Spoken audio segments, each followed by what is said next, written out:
বাংলাদেশের যে কোনো চাকরির পরীক্ষায় গণিতের ধারাবাহিক ক্লাসের আজকে আমাদের চতুর্থ অধ্যায়ের আলোচনা শুরু হচ্ছে। চতুর্থ অধ্যায়ের শিরোনাম আপনারা দেখতে পাচ্ছেন, গসাগু ও লসাগু। গসাগু ও লসাগুয়ের আজকে হচ্ছে প্রথম পর্বের আমরা আলোচনা করতে যাচ্ছি। প্রথম পর্বে একদমই বেসিক আলোচনা, শুধু বেসিকই নয়, এটাই আবার অ্যাডভান্সে গিয়ে আমাদের অনেক কাজে লাগবে। তো আমরা দেখি কি আলোচনা আছে। যে গসাগু এবং লসাগু এই দুটার ফুল মিনিং আলোচনা করতে হচ্ছে আমাদের প্রথমে।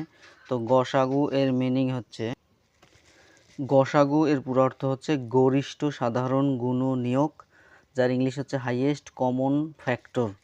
আর লসাগু এর ফুল মিনিং হচ্ছে লঘিষ্ঠ সাধারণ গুণিতক, যার ইংলিশ হচ্ছে লিস্ট কমন মাল্টিপল বা এলসিএম।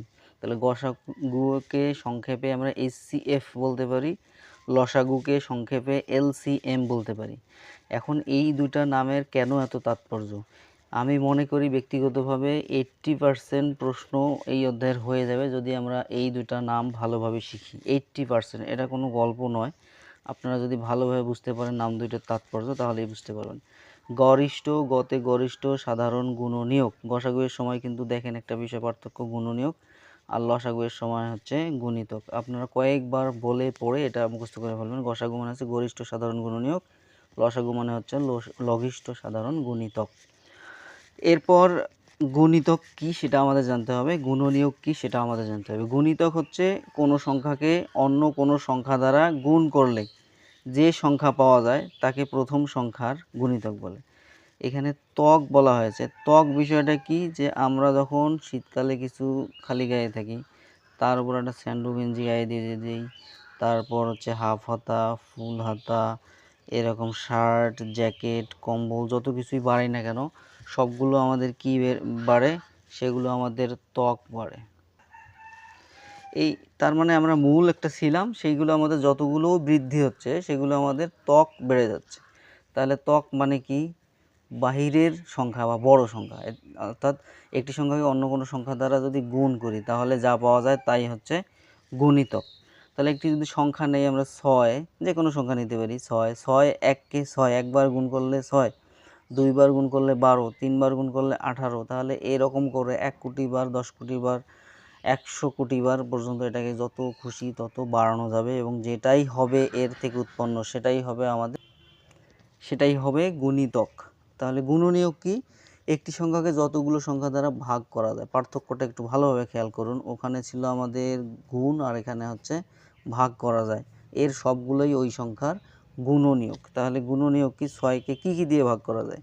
1 দিয়ে ভাগ করা যাবে, 2 দিয়ে, 3 দিয়ে এবং 6 দিয়ে। যে কোনো সংখ্যাকে ওই 1 এবং 6 দিয়ে ভাগ করা যাবে। এই কারণে 1 হলো সকল সংখ্যার গুণনীয়ক। তো এই যে কথা আপনারা মুখস্থ করবেন, এটা অনেক ফজিলত আছে, এটা অনেক পরবর্তীতে কাজে লাগবে।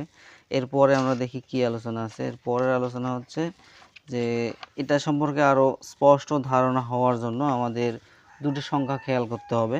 যে লসাগু নির্ণয় করতেছি, গসাগু নির্ণয় করতেছি। গসাগুয়ের সময় 6 আর 8, তাহলে 6কে যদি আমরা গুণনীয়ক বের করি, এখানে দেখেন গুণনীয়ক কথাটার আরও সিনোনিম ছিল আমাদের কি কি, উৎপাদক, ভাজক, তারপর হচ্ছে ফ্যাক্টর, ডিভাইজার। এটি আমরা সংখ্যা অধ্যায়ে শিখেছি। তো গুণনীয়ক, 6-এর গুণনীয়ক হচ্ছে 1 2 3 6, 8-এর গুণনীয়ক হচ্ছে 1 2 4 8। তাহলে এই দুটোর আমরা কি নির্ণয় করব? এই দুটোর আমরা গসাগু নির্ণয় করব। দেখেন, গরিষ্ঠ সাধারণ গুণনীয়ক নির্ণয় করব, অর্থাৎ গুণনীয়কগুলোর মধ্যে সাধারণ বিষয়টা কি, সাধারণের ইংলিশ হচ্ছে কমন। অর্থাৎ আমরা যদি একটি ক্লাসে একাধিক জন সাদা ড্রেস পরে থাকি, তাহলে এই সাদা ড্রেসটা হচ্ছে ওই ক্লাসের কমন ড্রেস। তো একইভাবে এই দুই জায়গার মধ্যে উৎপাদক, এই 6-এর উৎপাদক এগুলো বা গুণনীয়ক এগুলো, 8-এর গুণনীয়ক হচ্ছে এগুলো। এইগুলোর মধ্যে কি কি কমন আছে আমাদের? কমন বা সাধারণ আছে 1, সাধারণ আছে 2, আর কোনো কিছু সাধারণ নেই, আরও থাকতে পারতো, কিন্তু আমরা দেখতে পাচ্ছি 2টা এখানে সাধারণ গুণনীয়ক বা উৎপাদক আছে, কিন্তু আমাদের নিতে হবে গরিষ্ঠটা। তো 1 আর 2-এর মধ্যে গরিষ্ঠ কোনটি? গরিষ্ঠ হচ্ছে 2, কাজেই 6 আর 8-এর গসাগু হবে 2। যদিও বলা হচ্ছে গরিষ্ঠ বা বৃহত্তম, কিন্তু এটার উত্তর কিন্তু হবে এই সংখ্যা দুইটার চেয়ে অবশ্যই ছোট। সংখ্যা দুইটার চেয়ে ছোট, এটা মনে রাখতে হবে। যদিও বলা হচ্ছে গসাগু বা বৃহত্তম, কিন্তু উত্তর হবে সবসময় যে আলোচ্য সংখ্যাগুলো থাকে সেই সংখ্যাগুলোর চেয়ে ছোট অথবা সমান, যে কোনো ছোটটার সমান হতে পারে। এরপর হচ্ছে লসাগু কি, লসাগু হচ্ছে লঘিষ্ঠ সাধারণ গুণিতক।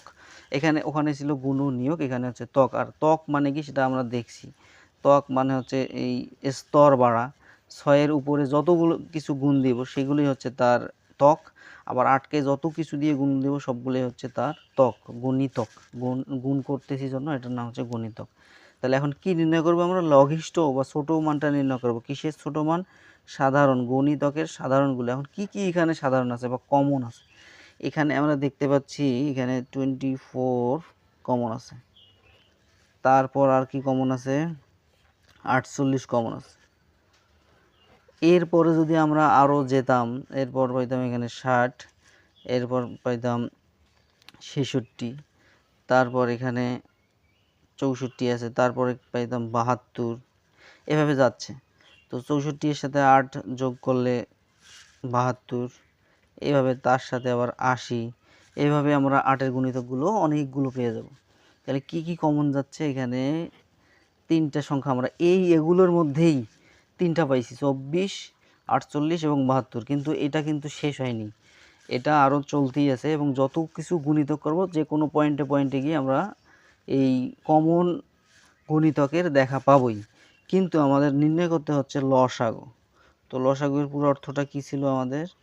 লঘিষ্ঠ মানে ছোট বা ক্ষুদ্রতম সাধারণ গুণিতক, অর্থাৎ গুণিতকগুলোর মধ্যে যেগুলো কমন আছে সেই কমনগুলোর মধ্যে আমাদের লঘিষ্ঠটা নেওয়ার নামই হচ্ছে লসাগু।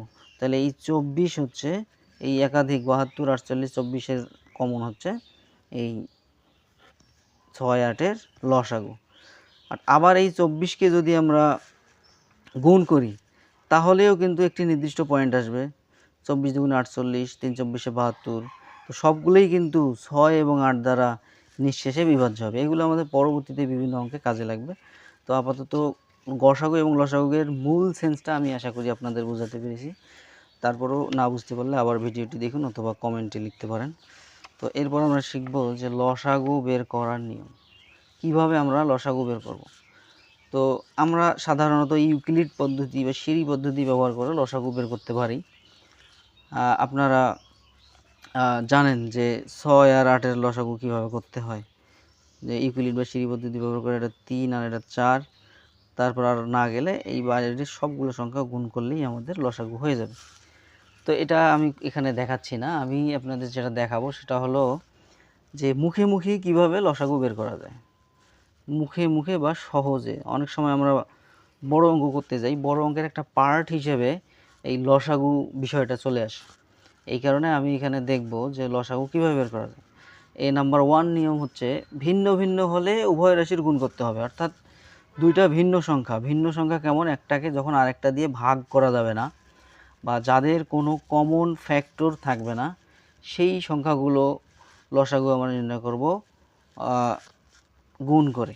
অর্থাৎ এখানে ক আর খ দুইটা যদি ভিন্ন ভিন্ন সংখ্যা হয়, একটাকে আরেকটা দিয়ে ভাগ করা না যায় বা এদের কমন কোনো 2 বা 3 দুটাকেই ভাগ দেওয়া না যায় দ্বারা, তাহলে তাদের গুণফলই হবে লসাগু। অর্থাৎ ক আর খ এর লসাগু হচ্ছে ক খ। এরপর 7, 8 যদি হয় একটাকে আরেকটা দিয়ে, তাহলে কী হবে? 7, 8-এ 56। একইভাবে 2, 3-এর লসাগু কী হবে? 6। এটি একটি নিয়ম। 2 নম্বর নিয়ম হচ্ছে একাধিক সংখ্যা কিন্তু বড় সংখ্যা দিয়ে সবগুলো ভাগ করা যায়। তো এক্ষেত্রে বড়টিই হবে লসাগু। তাহলে 12, 18, 36। এখানে দেখতে পাচ্ছি আমরা এই 36 দ্বারা 12কে নিঃশেষে বিভাজ্য হয়, এই নিঃশেষে বিভাজ্য হতে হবে।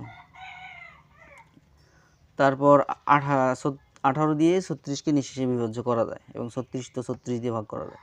তাহলে এখানে আমাদের লসাগু হবে 36। একইভাবে 5, 25, 75-এর লসাগু কত হবে?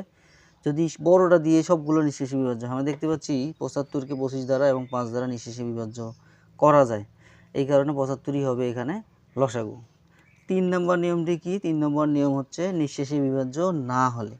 আগেরটা ছিল নিঃশেষে বিভাজ্য হলে, এরপর নিঃশেষে বিভাজ্য না হলে বড়টি ধরে, অর্থাৎ একাধিক যে রাশি থাকবে 2টা বা 3টা বা 4টা, তার বড়টিকে সিলেক্ট করে দ্বিগুণ, 3 গুণ, 4 গুণ করতে হবে এবং যে পয়েন্টে গুণফল সবগুলো দিয়ে ভাগ যাবে সেটি হবে আমাদের কাঙ্ক্ষিত লসাগু।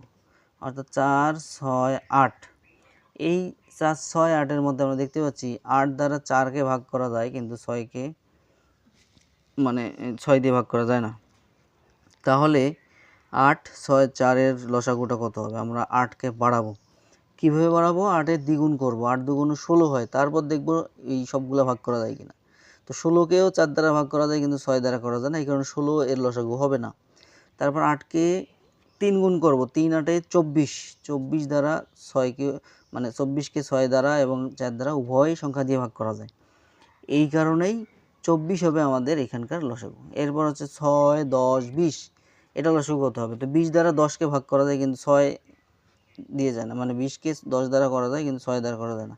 আবার 20-এর ডাবল যদি করি 40, 40কেও 10 দিয়ে ভাগ করা যায় শেষে, কিন্তু 6 দিয়ে করা যায় না। তারপর 3 20-এ 60, 60কেও আমরা যদি 10 দিয়ে ভাগ করতে পারি, 6 দিয়েও ভাগ করতে পারি, কাজেই আমাদের উত্তর হবে 60। এইভাবে আমরা সহজে বড় অঙ্কের একটি অংশ হিসেবে যে লসাগুগুলো আসবে সেগুলো আমরা এভাবে মুখে মুখে বের করতে পারবো। তবে যদি কোনো একেবারেই বড় হিসেব আসে, তখন আমরা ইউক্লিড বা সিঁড়ি পদ্ধতি ব্যবহার করতে পারবো। তো আমরা এখানে বলতে চাচ্ছি যে কয়েকটি সংখ্যার মিলিত বিন্দু হলো লসাগু। এবং কিসের মিলিত বিন্দু? গুণিতকগুলোর মিলিত বিন্দু। এরপর আমরা দেখব কিভাবে গসাগু বের করা যায়। তো গসাগু বের করার জন্য আমাদের কি করতে হবে? গসাগু বের করার জন্য আমরা দুটা পদ্ধতি ব্যবহার করতে পারি। একটা হচ্ছে যেটা আমি অলরেডি দেখিয়েছি আপনাদেরকে, উৎপাদক পদ্ধতি, যে 6 আর 8-এর আমরা উৎপাদকগুলো বের করে বড়টি নেওয়ার নামই হচ্ছে উৎপাদক পদ্ধতি। কিন্তু আবার যেটা দিয়ে সব সংখ্যা বা সহজে বের করা যাবে সেটি হচ্ছে ভাগ পদ্ধতি। তো উৎপাদক পদ্ধতি সময় সাপেক্ষ এবং বড় সংখ্যাগুলো ভাঙানোর সমস্যা, এই কারণে আমরা ভাগ পদ্ধতি সুবিধাজনক মনে করি এবং এই ভাগ পদ্ধতিই গসাগু বের করব। তবে এই গসাগুয়ের মূল কথা বোঝার জন্য আপনাদেরকে যেটা করতে হবে সেটি হলো এই উৎপাদক পদ্ধতির সেন্সটা বুঝতে হবে। তো যেটা আমি গত আলোচনায় বুঝিয়েছি। এখন আমরা কিভাবে ভাগ পদ্ধতিতে গসাগু বের করা যায় সেটি দেখব। ভাগ পদ্ধতিতে 4 6 8 3টা বা 4টা বা 5টা যে কোনো সংখ্যা থাকুক, আমরা ছোটোটা দিয়ে ইমিডিয়েট বড়টাকে ভাগ করব। তাহলে 4 দিয়ে 6কে ভাগ করব। তাহলে 4 1-কে 4, যতক্ষণ পর্যন্ত ভাগশেষ 0 হয়নি ততক্ষণ ভাগ দিতেই থাকবো। তারপর 2 দিয়ে এই যে এবার এই 4কে ভাগ করব, 2 দিয়ে এই ভাজককে, তাহলে 2 দুগুণ 4, তাহলে এটা মিলে গেল। তারপর সর্বশেষ যে ভাজকটা থাকে সেইটি নিয়ে তৃতীয় যে সংখ্যা থাকবে সেই তৃতীয় সংখ্যাকে ভাগ করব। তাহলে 2 দিয়ে তৃতীয় সংখ্যা আমাদের 8, তাহলে 4 দুগুণ 8 0। তাহলে যেই ভাজকটা দিয়ে সর্বশেষ আমাদের ভাগশেষ আসছে সেটি হবে আমাদের গসাগু, ভাগ পদ্ধতিতে গসাগু। তাহলে 4 6 8-এর গসাগু হলো 2। এরপর আমরা দেখি 12 18 36-এর গসাগু কত হয়। 12 দিয়ে প্রথমে 18কে ভাগ করব, 12 এককে 12, 6 দিয়ে 12কে ভাগ করব, 6 দুগুণ 12, এখানে নিঃশেষে বিভাজ্য হয়েছে 6 দিয়ে। আবার এই 6 দিয়ে তৃতীয় সংখ্যা 36কে ভাগ করতে হবে, তাহলে 6 6 36, তাহলে এটাও মিলে গেল। তাহলে এই সর্বশেষ ভাজকটা হচ্ছে আমাদের গসাগু। তাহলে 12 18 36-এর গসাগু হচ্ছে 6। এভাবে আমরা বড় বড় সংখ্যাও কীভাবে ভাগ করা যায় সেটি দেখব। পরবর্তীতে আমরা বিভিন্ন প্রশ্ন আলোচনার মাঝে এই পদ্ধতিগুলো কীভাবে ব্যবহার করা যায় সেগুলো দেখব। ধন্যবাদ, আজকে এ পর্যন্তই।